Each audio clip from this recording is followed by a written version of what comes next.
Audio Jungle. भाई और बहनों, 21वीं सदी का भारत बड़े लक्ष्यों को तय करके उन्हें तेजी से प्राप्त करके ही आगे बढ़ सकता है। और आज जब लक्ष्य बड़े होते हैं तो नई पद्धति अपनानी होती है, नई व्यवस्थाएं बनानी होती है। आज केंद्र सरकार पूरी ईमानदारी से इसी प्रयास में जुटी है। देश का फर्टिलाइजर सेक्टर भी इसका गवाह बन रहा है। बीते दशकों में हमने देखा है कि देश फर्टिलाइजर के लिए ज्यादातर विदेशों पर इंपोर्ट करके उसी पर हम अपना गुजारा करते थे। यूरिया की डिमांड पूरी करने के लिए जो कारखाने लगे भी थे, वो भी टेक्नोलॉजी पुरानी होने के कारण बंद हो चुके थे, जिसमें रामागुंडम का खाद कारखाना भी था। इसके अलावा एक और बड़ी दिक्कत थी, इतना महंगा यूरिया विदेश से आता था, लेकिन वो किसान तक पहुंचने के बजाय अवैध कारखानों में चोरी करके पहुंचाया जाता था। इससे किसानों को यूरिया पाने के लिए रात रात भर कतारों में खड़ा रहना पड़ता था और कई बार लाठियां भी झेलनी पड़ती थी। 2014 से पहले हर साल, हर सीजन में यह समस्या किसानों के सामने आती थी। साथियों, 2014 के बाद केंद्र सरकार ने पहला काम ये किया कि यूरिया की 100% नीम कोटिंग कर दी।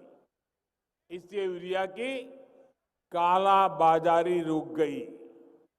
केमिकल की फैक्ट्री में जो यूरिया पहुंच जाता था, वो बंद हो गया।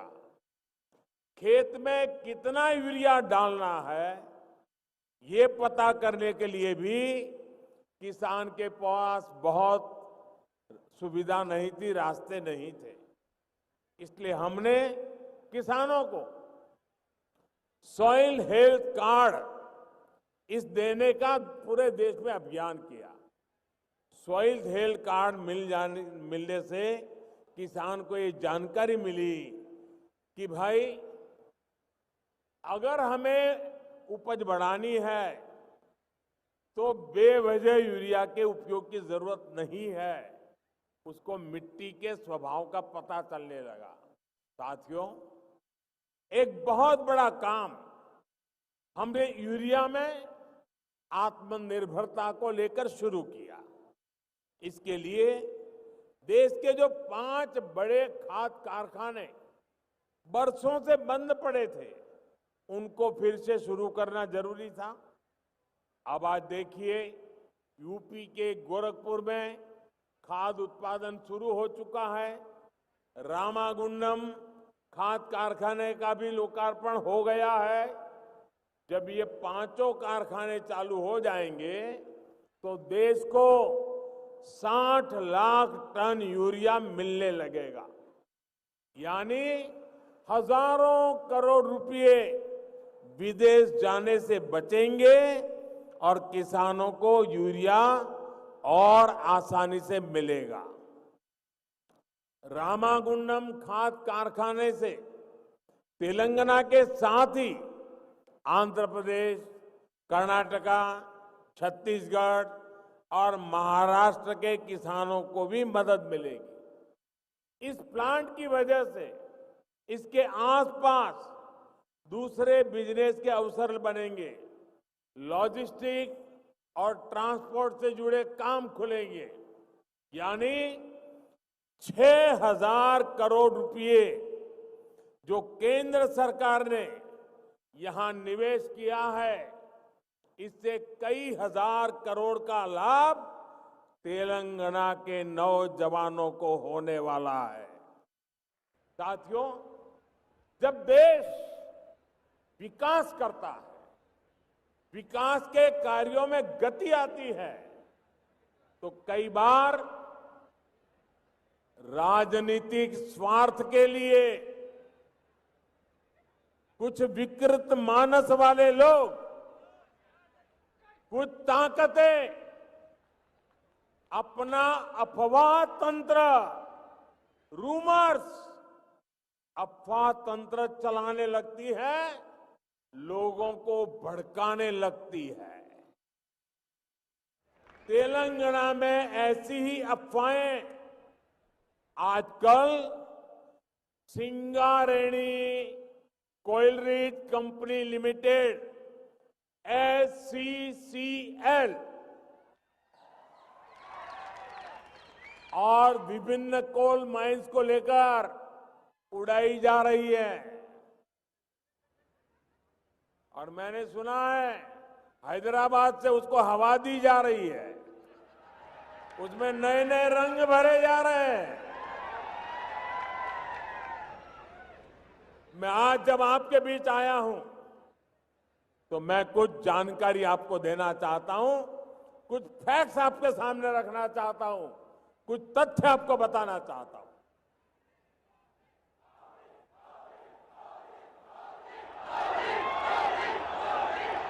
ये अफवाह फैलाने वालों को ये भी पता नहीं है कि ये झूठ उनका पकड़ा जाएगा। सबसे बड़ा झूठ समझिए, और यहां पत्रकार मित्र बैठे हैं, जरा बारीकाई से देख ले इसको। SCCL में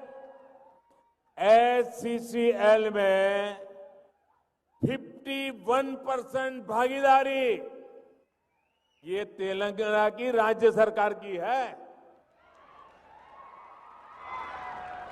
जबकि भारत सरकार की हिस्सेदारी सिर्फ 49% है।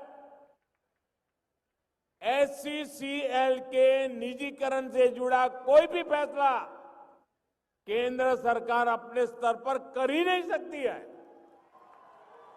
51% उनके पास है। मैं एक बार फिर दोहराऊंगा,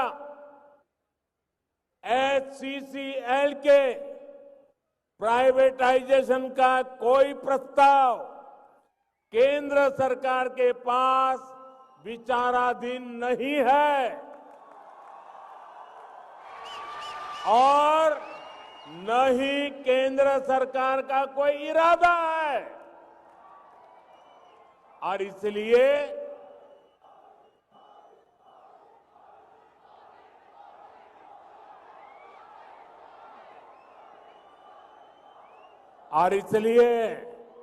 मैं अपने भाई बहनों से आग्रह करता हूं कि किसी अफवाह पर जरा भी ध्यान न दे। ये झूठ के व्यापारियों को हैदराबाद में रहने दें। साथियों, हम सभी ने देश में कोल माइंस को लेकर हजारों करोड़ रुपए के घोटाले होते देखे हैं। इन घोटालों में देश के साथ ही श्रमिकों, गरीबों और उन क्षेत्रों का नुकसान हुआ जहां ये माइंस थी। आज देश में कोयले की बढ़ती हुई जरूरत को देखते हुए कोल माइंस की पूरी पारदर्शिता के साथ नीलामी की जा रही है। जिस क्षेत्र से खनिज निकल रहा है उसका लाभ वहां रहने वाले लोगों को देने के लिए हमारी सरकार ने DMF यानी डिस्ट्रिक्ट मिनरल फंड भी बनाया है। इस फंड के तहत भी हजारों करोड़ रुपए राज्यों को रिलीज किए गए हैं। साथियों, जब देश विकास करता है, विकास के कार्यों में गति आती है, तो कई बार राजनीतिक स्वार्थ के लिए कुछ विकृत मानस वाले लोग, कुछ ताकतें अपना अफवाह तंत्र, रूमर्स, अफवाह तंत्र चलाने लगती है, लोगों को भड़काने लगती है। तेलंगाना में ऐसी ही अफवाहें आजकल सिंगारेणी कोयलरीज कंपनी लिमिटेड SCCL और विभिन्न कोल माइंस को लेकर उड़ाई जा रही है। और मैंने सुना है हैदराबाद से उसको हवा दी जा रही है, उसमें नए नए रंग भरे जा रहे हैं। मैं आज जब आपके बीच आया हूं तो मैं कुछ जानकारी आपको देना चाहता हूं, कुछ फैक्ट्स आपके सामने रखना चाहता हूं, कुछ तथ्य आपको बताना चाहता हूं।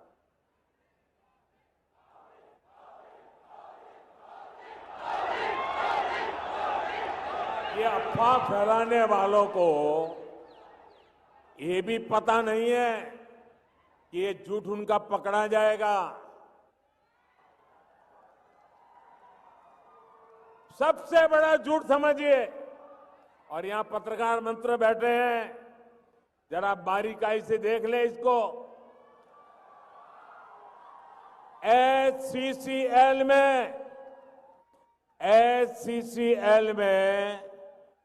51% भागीदारी ये तेलंगाना की राज्य सरकार की है, जबकि भारत सरकार की हिस्सेदारी सिर्फ 49% है। SCCL के निजीकरण से जुड़ा कोई भी फैसला केंद्र सरकार अपने स्तर पर कर ही नहीं सकती है। 51% उनके पास है। मैं एक बार फिर दोहराऊंगा,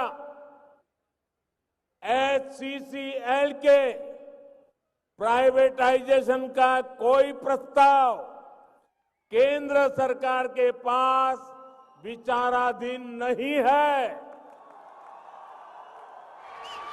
और न ही केंद्र सरकार का कोई इरादा है। और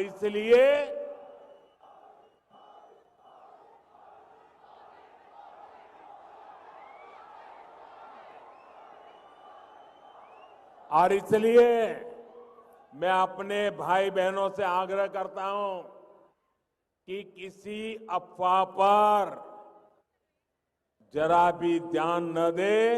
ये झूठ के व्यापारियों को हैदराबाद में रहने दें।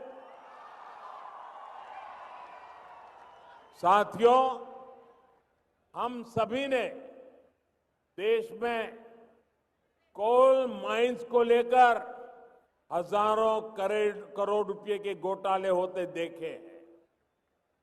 इन घोटालों में देश के साथ ही श्रमिकों, गरीबों और उन क्षेत्रों का नुकसान हुआ जहां ये माइंस थी। आज देश में कोयले की बढ़ती हुई जरूरत को देखते हुए कोल माइंस की पूरी पारदर्शिता के साथ नीलामी की जा रही है। जिस क्षेत्र से खनिज निकल रहा है उसका लाभ वहां रहने वाले लोगों को देने के लिए हमारी सरकार ने DMF यानी डिस्ट्रिक्ट मिनरल फंड भी बनाया है। इस फंड के तहत भी हजारों करोड़ रुपए राज्यों को रिलीज किए गए हैं।